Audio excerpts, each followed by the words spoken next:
이로 말미암아 주 예수 안에서 너희 믿음과 모든 성도를 향한 사랑을 나도 듣고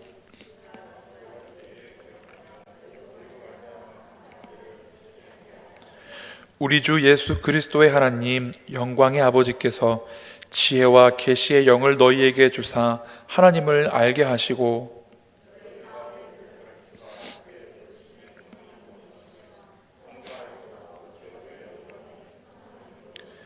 그의 힘의 위력으로 역사하심을 따라 믿는 우리에게 베푸신 능력의 지극히 크심이 어떠한 것을 너희로 알게 하시기를 구하노라.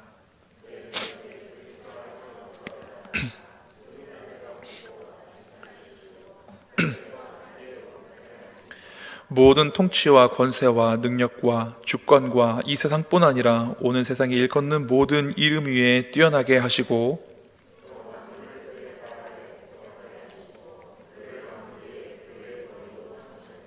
함께 봉독하겠습니다. 교회는 그의 몸이니 만물 안에서 만물을 충만하게 하시는 이의 충만함이니라. 아멘.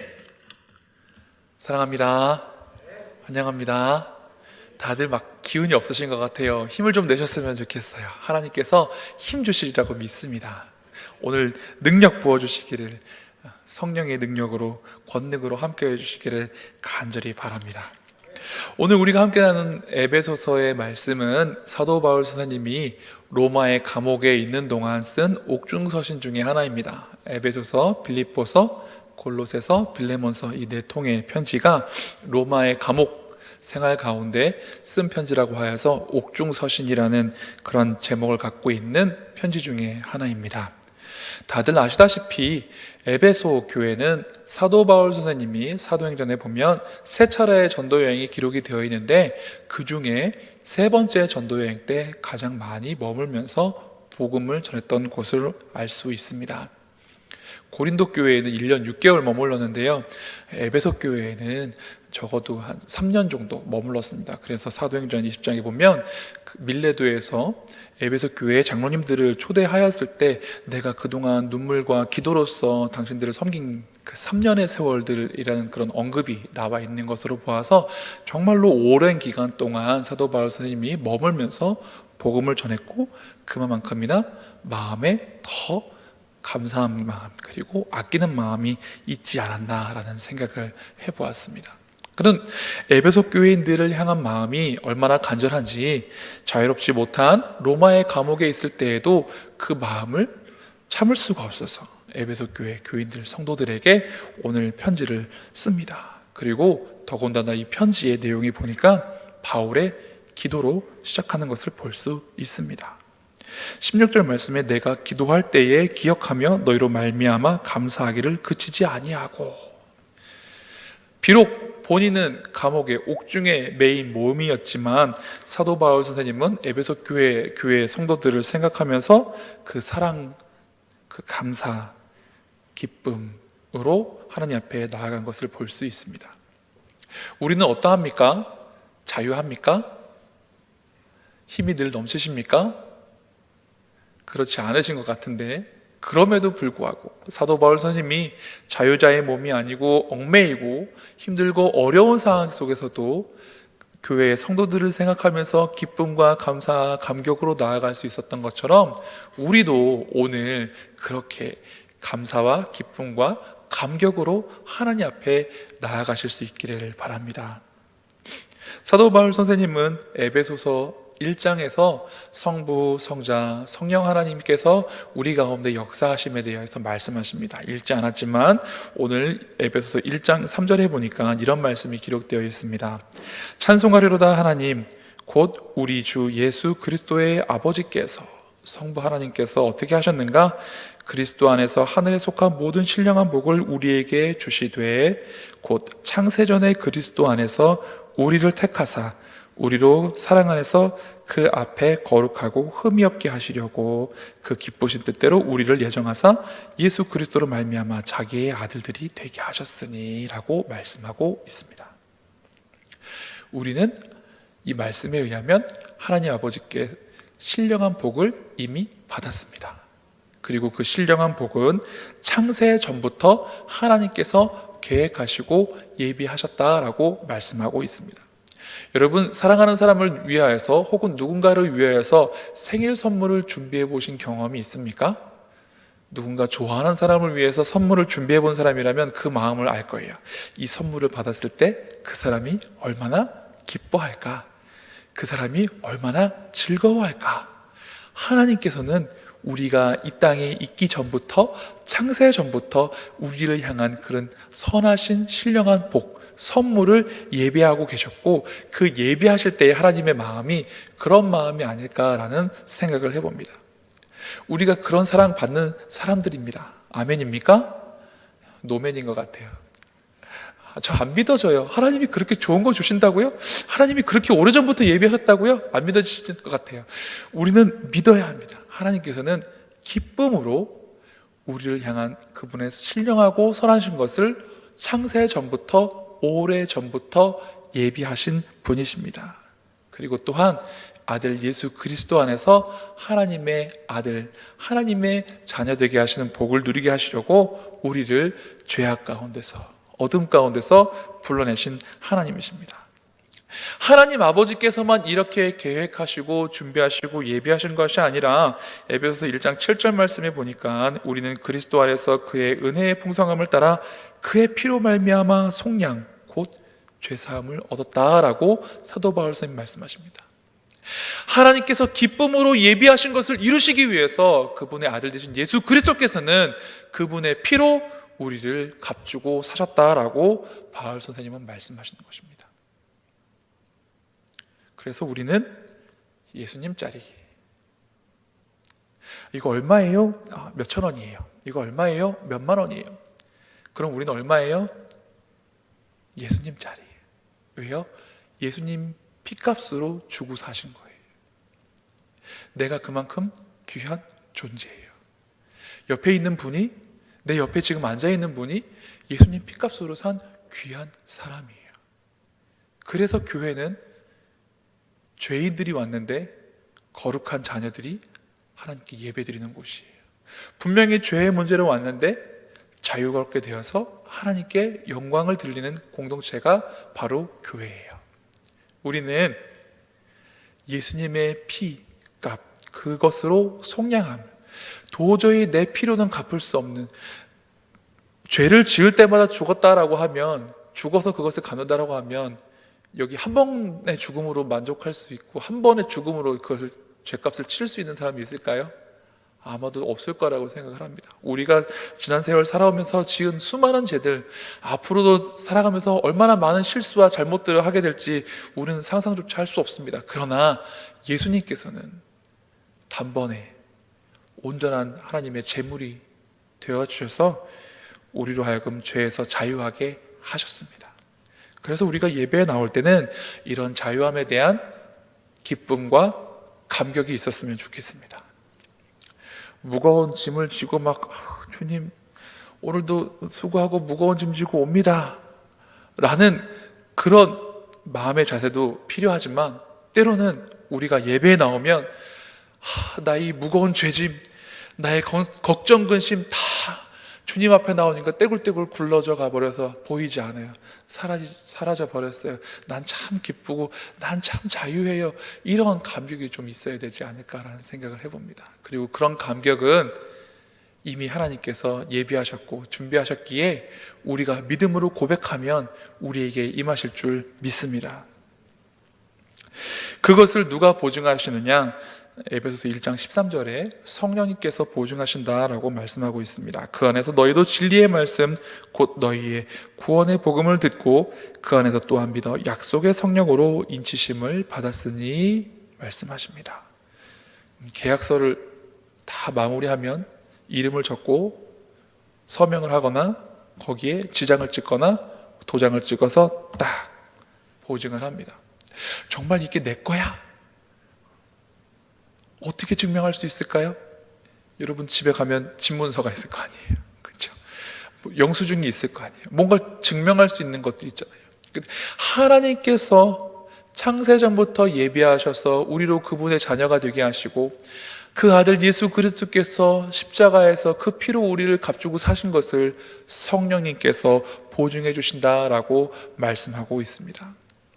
이처럼 성부, 성자, 성령 하나님은 창세부터 지금까지 우리가 하나님의 자녀로서 구원받은 사람으로서 참 자유와 참 기쁨을 누리고 창세부터 예비하신 그 신령한 복을 받아 누리기를 바라는 마음으로 함께 연합하시고 지금까지도 역사하시고 일하시는 줄 믿습니다.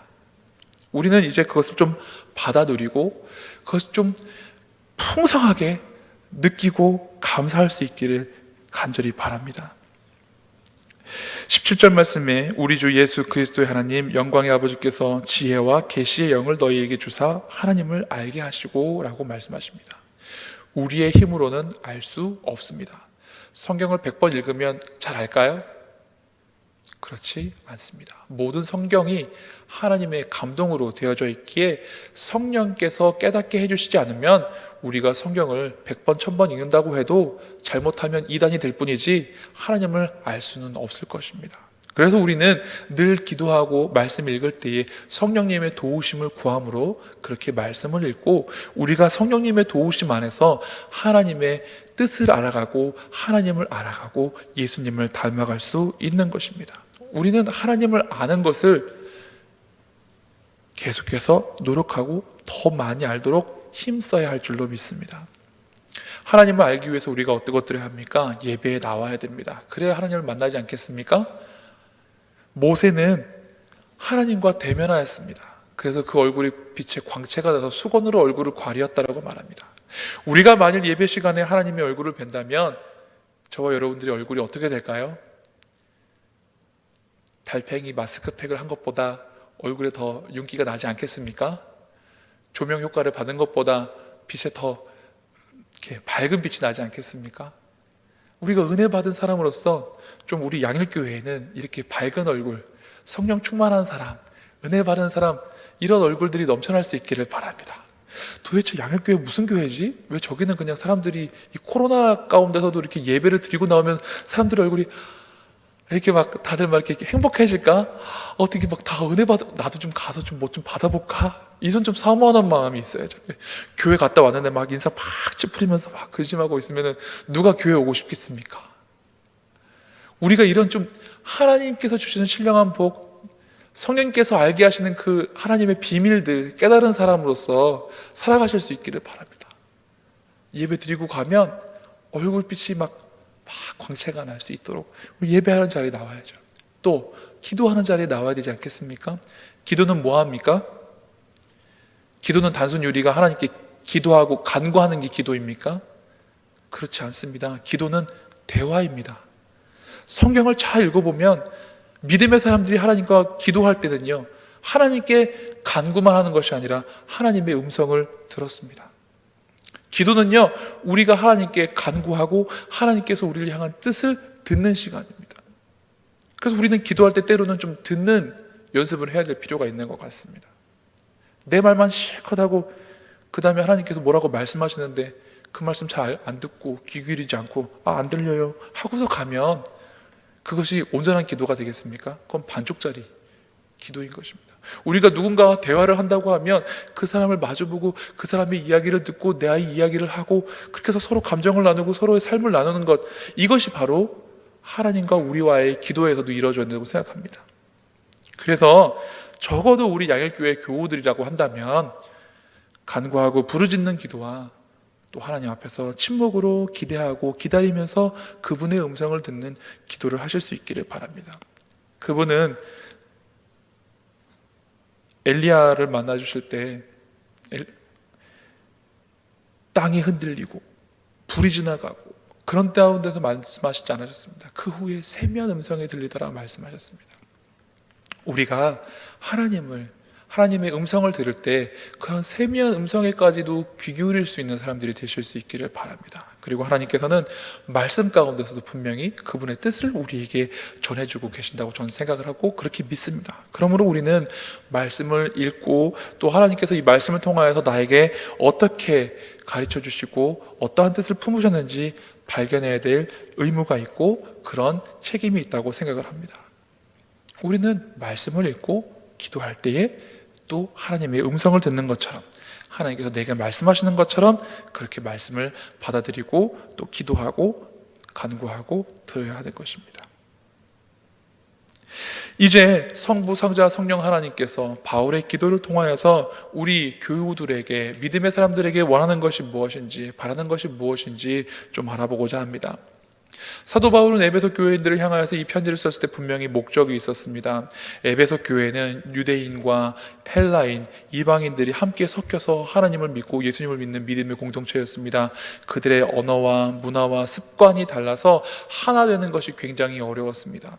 그래서 사도 바울 선생님은 우리가 하나 되어야 되는데 어디서 하나 되느냐? 예수 그리스도 안에서 하나가 되어야 된다라고 말씀하고 있습니다. 그래서 22절 말씀 함께 읽어볼까요? 또 만물을 그의 발 아래에 복종하게 하시고 그를 만물 위에 교회의 머리로 삼으셨느니라. 23절도 읽겠습니다. 교회는 그의 몸이니 만물 안에서 만물을 충만하게 하시는 이의 충만함이니라. 아멘. 교회가 그리스도의 몸이고 그리스도께서는 우리 교회의 머리입니다. 그런데 병원에 가면 가끔 몸이 불편하신 분들 중에 몸이 머리의 말을 듣지 않는 분들을 보실 수가 있습니다. 내 손으로 숟가락을 떠서 밥을 먹고 싶은데 그게 안 되는 분이 있습니다.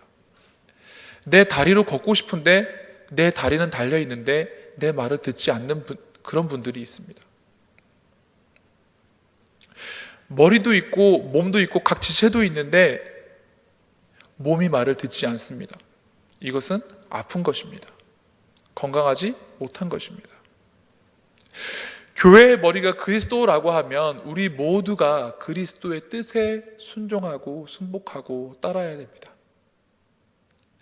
내 마음대로, 내 생각대로, 내 뜻대로 행하는 것이 교회가 아니라 예수님이라면 어떻게 하셨을까? 하나님이라면 어떻게 행하실까? 주님이라면 뭐라고 말씀하실까? 주님이라면 지금 어떻게 하실까? 이런 것들을 생각하고 내가 하는 것이 아니라 주님께서 나를 통해서 일하시는 것처럼, 주님께서 나를 통해서 말씀하시는 것처럼, 주님께서 나를 통해서 바라보시는 것처럼, 주님께서 나를 통해서 걸어가시는 것처럼 우리가 살아가야 한다는 것입니다. 그리스도께서 우리의 머리가 되신다라는 말은 그냥 쉬운 말이 아닙니다. 머리가 된다라는 말씀은 그 뇌의 명령에 따라서 몸이 움직여서 건강한 생활을 할 수 있는 것처럼 우리가 건강한 그리스도인의 생활을 하려고 하면 머리 대신 예수 그리스도의 뜻을 따라야 하고 그분의 생각을 알아야 합니다. 머리에서 지체까지는 수많은 신경세포들로 연결이 되어 있습니다. 이 신경의 속도가 거의 빛의 속도, 전기의 속도와 맞먹게 우리의 몸 안에서 이루어집니다. 그러나 우리는 어떠합니까? 주님의 뜻을 알면서도 주님, 지금은 싫어요. 주님의 생각을 알면서도 주님, 아직은 제가 아직 안 가라앉았어요. 제가 준비가 덜 됐어요. 주님은 즉시 하라고 하시는데 나중에요. 주님은 지금 하라고 하시는데 아니요, 거절하고 있지 않습니까? 우리는 이제 그러면 안 됩니다. 그리스도께서 우리의 머리 되신다라고 고백한다고 하면 이제는 그 머리 되신 그리스도께서 어떻게 생각하시는지, 뭐라고 말씀하시는지, 우리에게 어떻게 하라고 명하시는지 바로 듣고 순종함으로써 행해야 하는 것입니다. 사도 바울 선생님은 에베소 교회 성도들이 그렇게 되기를 바라는 마음으로 우리는 그리스도의 몸이고 그리스도께서는 교회의 머리 되시는데 만물 위에 계신 뛰어난 분이십니다 라고 말씀하시는 것입니다. 그리고 또한 사도 바울은 우리 그리스도인들이 부활의 소망 속에서 살아가기를 바라는 마음으로 우리에게 권면하고 있습니다. 오늘 본문 말씀 20절에 그의 능력이 그리스도 안에서 역사하사 죽은 자들 가운데서 다시 살리시고 하늘에서 자기의 오른편에 앉히사 말씀하십니다. 예수님께서 다시 살아나신 것이 아니라 하나님께서 예수님을 다시 살리셨다라고 말씀하셨습니다. 하나님께서 아들 되시는 예수 그리스도를 십자가에서 죽게 하신 다음 다시 살리신 것은 그 아들 예수 그리스도를 믿는 우리들도 그 믿음 안에서 옛사람을 죽여버리고 의와 진리의 거룩함으로 새 사람으로 거듭나기를 바라는 마음으로 행하셨을 줄 믿습니다. 우리는 죄에 대해서 죽어야 합니다. 옛사람을 벗어버리고 의와 진리의 거룩함으로 새 사람을 입어야 하는 것입니다. 예수님만 죽었다 살아나는 것이 아니라 우리도 죽었다 살아날 것이고 그렇게 살아나야 한다라고 사도 바울 선생님 말씀하십니다.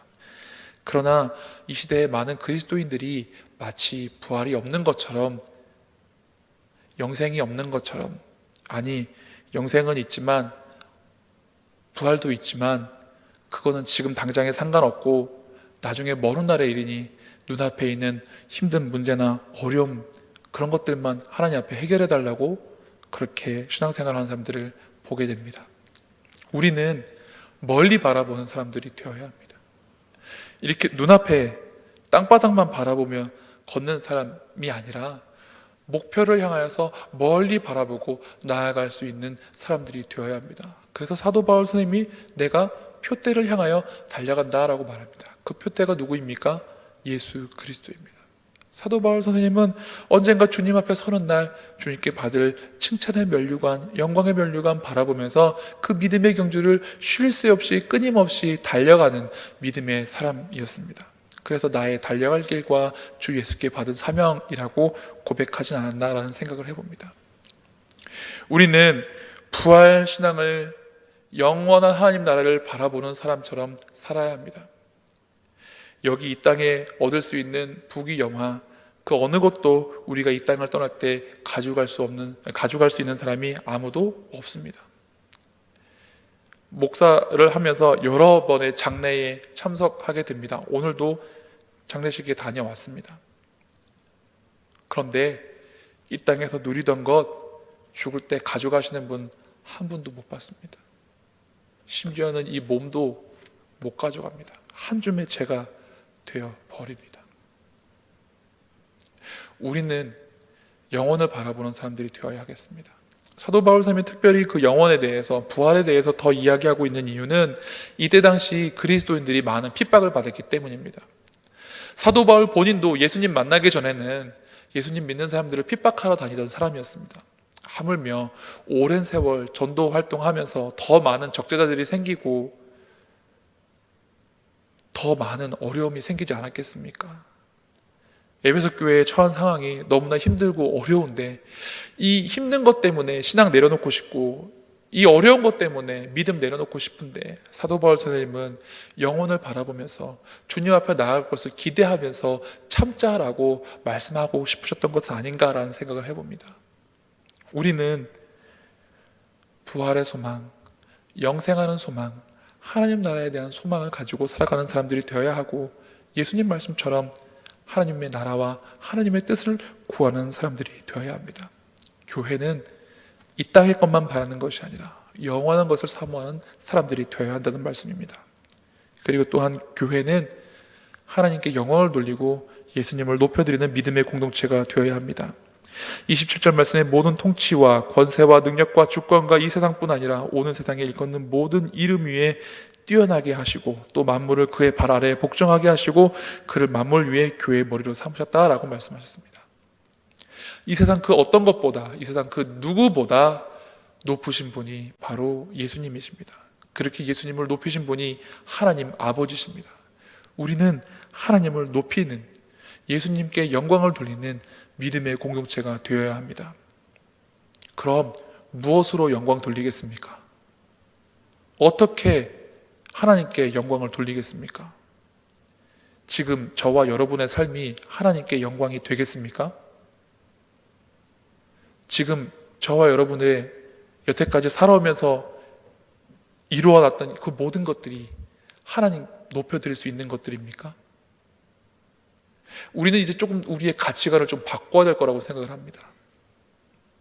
이전까지는 세상의 기준으로 나를 높이기 위해서, 내가 높아지기 위해서 우리 자녀들을 향하여서도 뭐라고 말합니까? 좋은 성적 가지고 남들보다 더 높아지라고 말합니다. 그러나 거기에 다른 이유가 없습니다.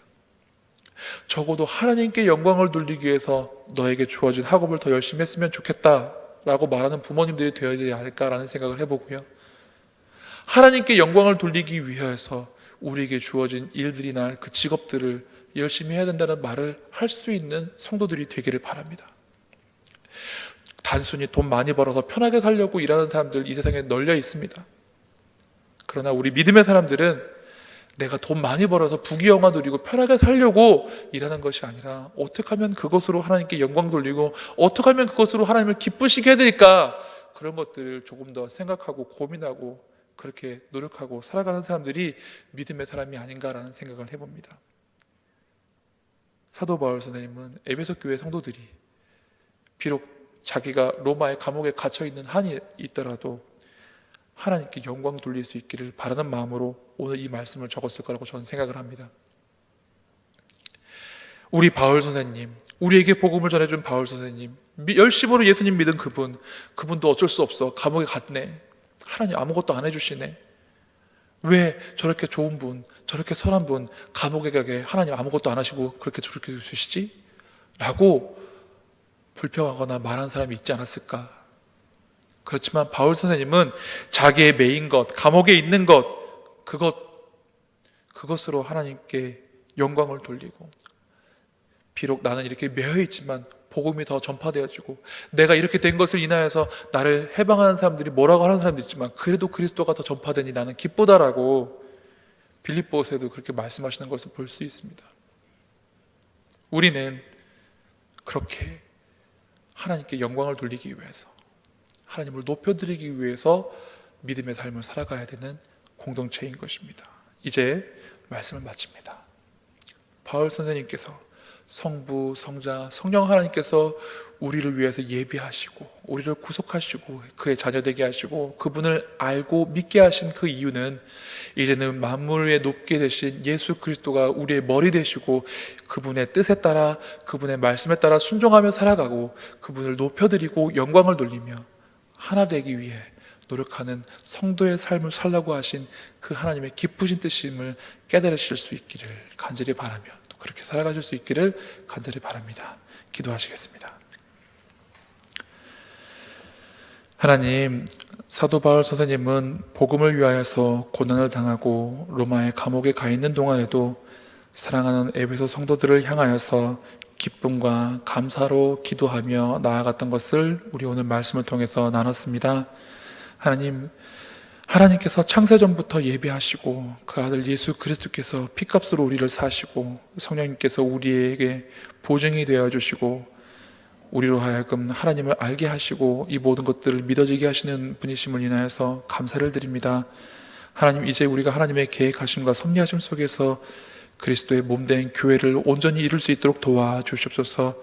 그리스도의 몸된 교회로서 예수님의 뜻과 예수님의 말씀에 귀 기울이고 순종할 수 있도록 하여 주시옵시고, 하나님께서 높이신 예수 그리스도를 우리 또한 예배로서 높여드리고 하나님을 영화롭게 할 수 있는 믿음의 사람들 되게 하여 주시고, 우리의 삶을 통해서도 하나님 영화롭게 할 수 있는 거룩한 성도의 삶 살게 하여 주시고 구별된 산 제물 되게 하여 주시옵소서. 하나님, 이 땅만 바라보며 살아가는 사람들이 아니라 부활 신앙 갖고 영생하는 하나님의 나라, 온전하고 아름다운 하나님의 나라를 바라보며 살아가는 믿음의 사람들 다 되게 하여 주시옵소서. 감사드리며 예수님 이름으로 기도드리옵나이다. 아멘. 이 시간 다 함께